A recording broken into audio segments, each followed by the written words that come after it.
Good day to you. Thanks very much for joining our video. Today we have a team of 2 experts in the estates and trust area, sharing with you on how to deal with some trust in estates and not to pay unnecessary amount of taxes to IRS or state agencies. So today we are looking at the subject of 5 mistakes that cost trusts and estates a lot of money, and presenting life stories is Keith Tokerud.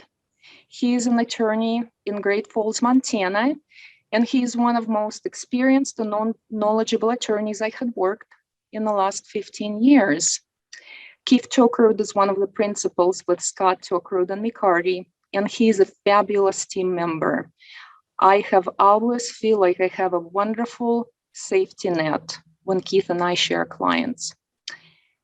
And I'd like to share a little bit more information about Keith. So let me share my screen.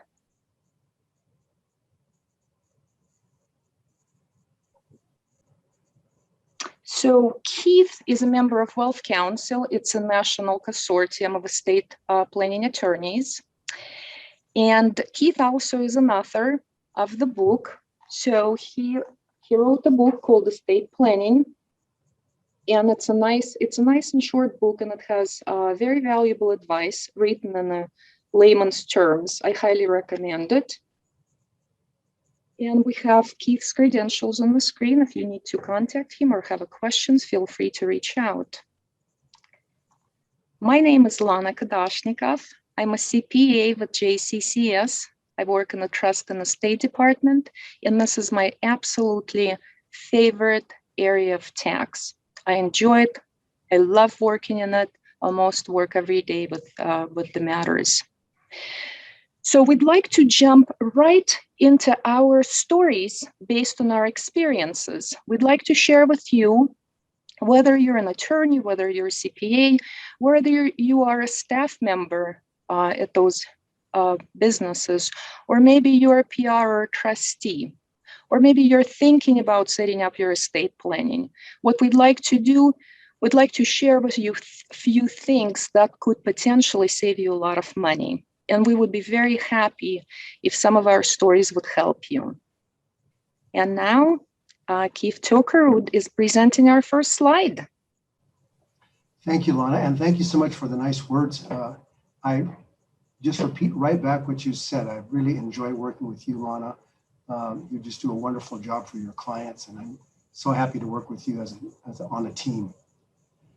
The first matter I wanted to talk about came up in my practice about 15 years ago, and it really has informed the way I have thought about estate planning ever since. Some people came in, they had estate planning done by another law firm, and they said, we farm out northeast of Fort Benton. We have a large family. There's actually 8 of us kids.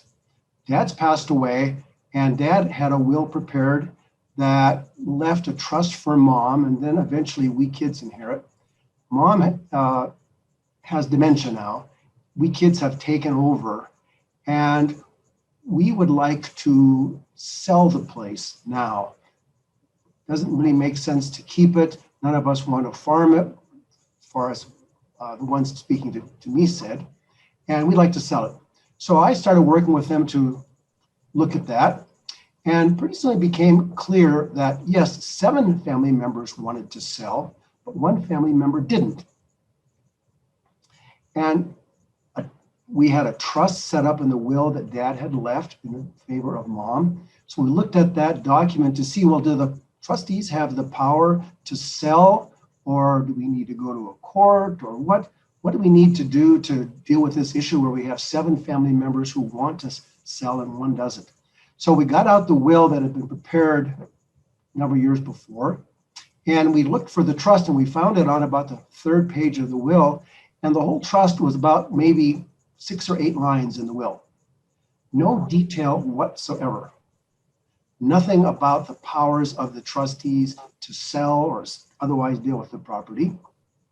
So to make a long story short, we ended up having to go to court to have a judge say what was going to happen. And we looked at Montana law. There wasn't any Montana law on this. So my firm, we ended up doing research in Connecticut, Rhode Island, Virginia, what the law was over there that could inform the judge here in Montana. And we had a contentious, long time dispute that was very financially remunerative for my law firm. It was very expensive for the family. And the long shot was we are able finally to sell the place, but the family members never spoke to one another afterwards. It was just a tragedy. So the lesson I took from that is, people come in and they say they want simple planning. I don't think that means they want to have a document that doesn't have enough information in there to actually do the job that mom and dad setting up that will want to be done. Simple is fine, simple is great, but we want to avoid going to a court to have a court decide what mom and dad would have wanted 15 years before, when the judge never heard of mom and dad, knows nothing about their circumstances, probably knows nothing about farming or very little. We don't want that to be how our decisions are made. We want to have a detailed agreement where we just look at page 13 of the document and we see what provisions we're going to follow, and we're done. We never think about going to the courthouse. So that's my first example, Lana. Before we ever even start thinking about trust administration, we want to set up our planning, and we really want to take the time to think about what we want to have happen and then get it documented to avoid the kind of family dispute that I'm talking about. And Keith, I just wanted to say that recently myself and my co-worker were working with a trust, and having those details, especially like what if scenario, we were working with a trust document that was drafted by your office. And what happened, we had a mother pass away and her daughters were inheriting the trust. Well, one of her daughters passed away within very short period of time. And your trust document did have that provision: if somebody passes away, this is what happens. And I was so grateful that the details were there, because we had clear indication of what to do. So I agree with you. I wanted to talk about maybe a general mistake that sometimes causes trustees and PR to cut a larger check to IRS than necessary. And that area is procrastinating, not getting things done timely, or getting them done in the last minute. And we all have lives, we all have different things that we need to do. Unfortunately, with anything that concerns with IRS paying taxes, doing things in the last minute sometimes causes to overpay tax. So I do have an example of a young personal representative. This was the youngest personal representative I've worked with. He was 25 years old, a young kid out of Helena. Both of his parents passed away, and he was doing an excellent job for his age. He was very, very mature. He brought his paperwork in March. It was middle of the March. That's when the financial institutions issue the 1099 forms. And as soon as he got them, he brought them to the office and he said, Lana, let's look at this. We need to file an estate return. Well, lo and behold, this estate had a large income coming through. And because of the time, middle of March was too late for us to do one of the elections that would allow us to pay a smaller amount of tax. And what happens is, inside the estate, if there is income that needs to be taxed inside the estate, we're paying highest tax rate if the income is over $13,000. However, if you take the same income of $13,000 and spread it against among beneficiaries, then your tax rate is much, much lower. It could be 12%, it could be 22%, much lower than the highest tax bracket. And so with this situation, even when somebody was thinking they were doing great thing and being on time, in this case, the estate ended up paying $13,000 of extra tax just because we couldn't move those distributions. We couldn't make the distributions to beneficiaries in the right time. Second area for not doing things timely deals with when some PRs or trustees are having to manage the assets of the estate or trust. There are things come through as income items, as expense items, and so we did have one estate, farm estate, where we had the PR. He was busy. He had a full-time job. He was busy, and so what happened? He was kind of late doing his paperwork, so he brought us his things after the fact, and it was 2 years period encompassing estate activity. And so what happened in the first year, there were sizable expenses to the tune of like $35,000 to $40,000. So inside the estate, the PR wanted to make sure that he paid the attorney, paid the accountant, paid his PR fee, paid off some other things. Well, what has happened later, that first year he paid the expenses. Well, second year, there was $50,000 of income coming through.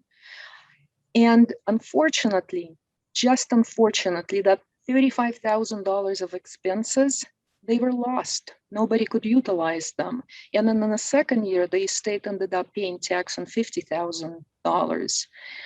If that same PR was able to talk to an attorney or CPA and talked over, these are the expenses I need to pay, the high tax could have been avoided if we could match those expenses to the time when the income comes, and taxable income would have only been $15,000 instead of $15,000.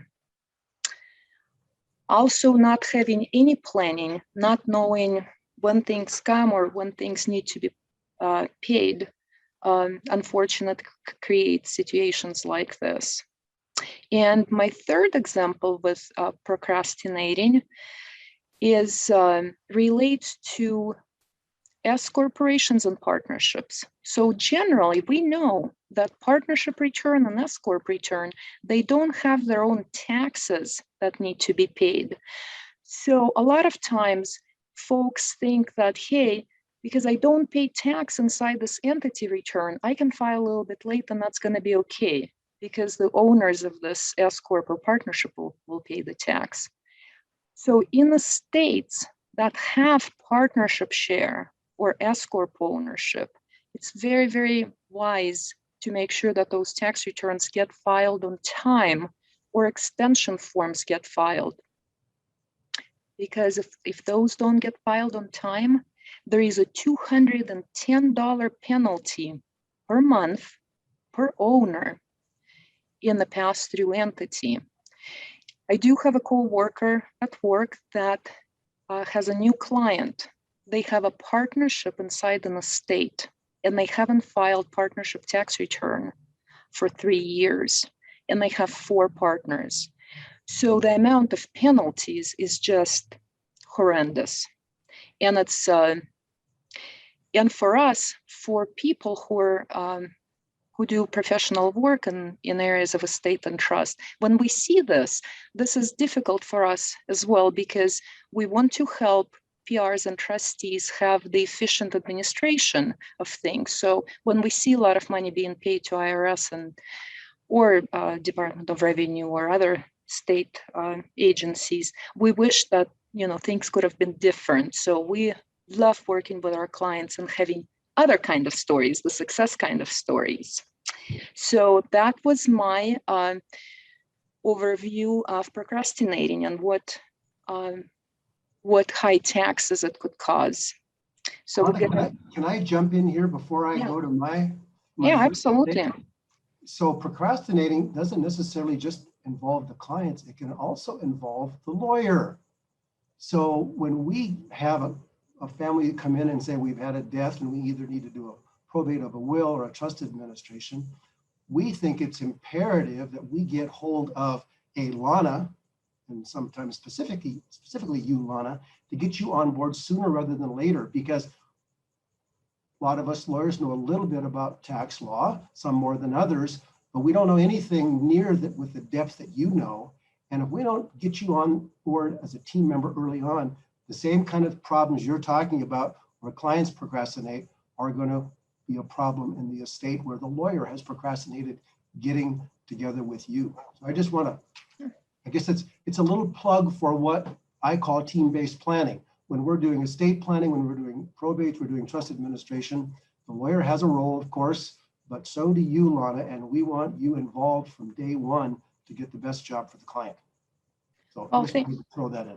Yeah, thank you very much for your trust. And likewise here, when I have clients sitting across me from my desk and they're talking about their spouse, say if I have a client who is nearing retirement and they're complaining that their spouse's health is going down, I do have those thoughts of I need to connect them with an attorney. Maybe they'd like to do some Medicaid planning. So I try as much as I can when I hear the first little bells of what could be done to help them preserve their estate or preserve their funds. I think of you and I think of your team as well. Okay. All right, let's jump to our next slide. Yeah, well, so on this slide, I want to talk a little bit about some issues that may not really seem directly involved with estate planning or estate administration or probate. And that's the business arrangements that we make when things are going great, when we're still here and we're just going about our business. That can have some major consequences down the road when someone has passed away. So for instance, we represent a lot of farm and ranchers. They're concerned about paying estate tax, of course, because farmers and ranchers have high value assets and not only sometimes not that much cash to pay estate tax.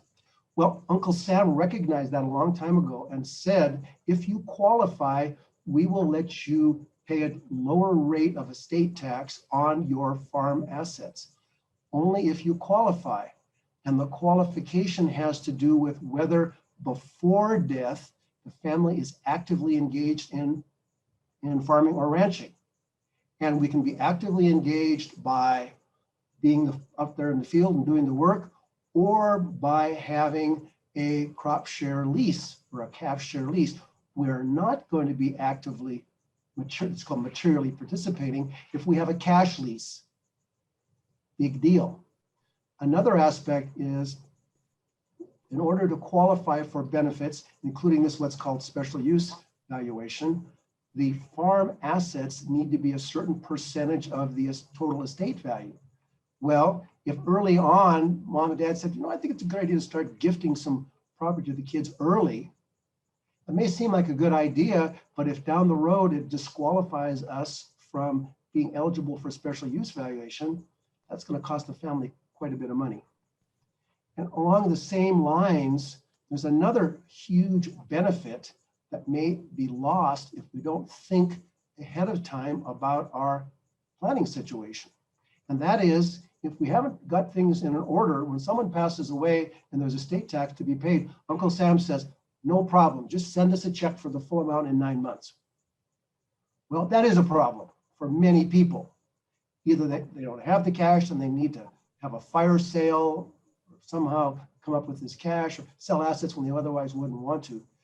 But if the family qualifies, because among other things, the business assets percentage of the estate is large enough, we can pay over a number of years, 15 years, at a very reasonable interest rate. Well, that can make all the difference in the world in terms of being able to continue on operating and not. All because we didn't make some transfers, we didn't do some transactions during our lifetime before we were ever thinking about estate planning that disqualify us from that benefit. So once again, my point is, when we're doing our business planning, let's also be thinking about estate planning, even though it seems like the last thing we need to worry about. Mm-hmm. Lana, you've got an example about an S corporation. What's that all about? I'm a co-trustee on a trust that owns a portion of an S corporation. And so the S corporation is a standalone business. There is a president of the corporation. There is a board. They're running full-blown business.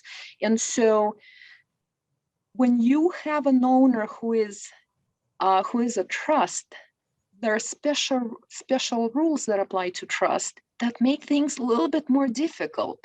So I have to remind this business every year I have to remind them and say, if you're going to buy equipment, we cannot take the special depreciation. We cannot take Section 179 depreciation because trusts are not allowed to have a deduction for Section 179 depreciation. And if you have not heard about this, Section 179 depreciation allows you to deduct the full cost of your equipment or your assets in the year of purchase. And so every year I have to remind them about this. There is maybe bonus depreciation that's available or regular depreciation, but not Section 179. So it does, on Keith's slide, it's related to when you do some planning, when you run a business, if you have some connections to trust and estates, it pays off to consider those estate or trust issues and to know those laws and not pay IRS more money than necessary. All right, and I have mistake number 4. Some clients fail to claim portability. And so portability applies to married couples. So when you have first death, so one spouse dies, this is the time when portability could be claimed. And if I wanted to simplify it and give you an analogy, portability is like having I don't owe you piece of paper that says later on in my life, I will not owe you taxes. So here's an example. Say the husband dies, and if you look at all of the assets that the husband has, let's say there is $4 million worth of assets. And let's, for simplicity of the example, say that the estate exemption is 11 million. So the husband has 4 million worth of assets, but the government says, hey, you could have had 11 million and you would not pay wealth transfer tax on it. So there is $7 million worth of assets that potentially you don't have to pay tax. And so at the time of the first spouse to die, there could be a tax return prepared that could say, this is equivalent to, I do not owe you tax on $7 million in the future when the wife would die. The problem is to get that report done, to get this, I don't owe you money in the future, you have to pay CPA a fee to file that tax return. So that's the only detriment to doing this. There is a second area that limits your opportunity to claim portability. You can only get this form filed within 2 years of the first spouse's death. And so I don't have any examples where we failed to claim portability. I don't have a client who ever came back and says, well, I should have done it and I did not do it, because we encourage everybody to file those returns because it serves like an insurance policy against possible changes in life situation, because somebody could inherit unexpected sums of money from some unexpected sources. Somebody can remarry, or somebody can have lottery winnings. And those are things that need to be considered. Yeah, in our office, one of my co-workers, one of the shareholders, I think Keith, he has a case with you where there was a married couple and the husband passed away, and so it's been at least a year, I think, since the husband's death. And I believe you and Dan are talking about portability, and you're talking with the surviving spouse about maybe necessity of filing that report. Yeah, well, in this case, Lana, it was a couple that said, when both of us are gone, we'd like to leave our estate to charity. Mm-hmm. And now the husband's passed away, and we raised this issue with the wife. You know, ma'am, we would suggest that you might want to file portability, because right now you don't need it. When you pass away, there'll be a charitable deduction for the full amount of your estate. There won't be any estate tax owed. But you have other family members, and as you get older, now you're by yourself, it's going to be a different situation. People may come to your aid whom you want to include in your estate, and you've got the right under the estate planning documents to change your planning. But why don't we elect portability so that if you do make that change, we're going to minimize any estate tax that would reduce what you want to give to these family members that come forward. So it's not as if we have to do it, but we want to, your partner, Lana, and I suggested to the client, let's just incur that very reasonable expense paid by this, paid to the CPA firm, and file the portability to give you, ma'am, the flexibility later on to change your planning and still get the best tax result. And she said, okay, I hear what you're saying, let's do it. Wonderful, wonderful. I'm happy for that outcome. Very good. Yeah, well, this mistake I mentioned before, but I want to give the example of what the difference is here. So what I said before was, when you are doing your lifetime transactions, you need to be thinking about estate tax ramifications, even though it seems like the furthest thing you need to worry about. And one thing is, if you give away more property than you otherwise, we'll say, should, you may disqualify the family down the line from being able to pay estate tax in installments. Well, in this case, the business person was a very astute business person, but he never thought about estate tax issues when he was dividing up his estate, and he made some lifetime transfers. So when he passed away, we did not have a high enough percentage of his estate composed of his business assets. We were close, but we weren't high enough. So the estate had to come up with only, Lana, only $4 million of tax in 9 months. Luckily, the family was able to do that by selling some assets. I'm not sure they got as much value as they would have from those assets if they had more time to sell them, but they were able to scrape and pinch. But boy, we went through some white knuckle weeks and months to get that in place. So it was a very close call. They didn't have to close down the business, but we came just within a whisker of having that be the situation. Yeah. So what I wanted to do is jump to our next slide that's titled Success, because Keith and I love for any of our clients to have an example of success, to be efficient, to pay as little tax as possible within the guidelines of the law. And so what does success equate to? Having detailed plan in your estate planning, having timely meetings with your professionals. When planning, even if you're not at the retirement age or your clients are not there yet, consider longer term effects for your business. That someday, maybe in 20 years, it may be inside the estate or inside the trust.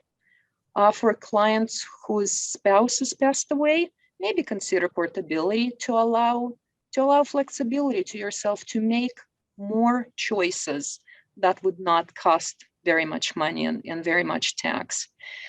And estates that have businesses, it's really good to talk to your attorney and CPA and know your options with different tax rules. I do wanted to share with you of what the personal representatives or the children of the decedents say to me when the estate is closed and they talk about success, and they say, our folks' estate was easy to administer. It was easy because our folks were smart and they had 3 individuals or 3 teams that were helping them. They had good attorney, they had good CPA, and they had a good financial advisor. And you as a listener, you might listen and say, you know, those professionals are just doing plug for themselves. And to me, it doesn't matter that you come and see me. It just matters that something gets done efficiently and nobody is overpaying taxes. It could be somebody else, another CPA or another favorite attorney.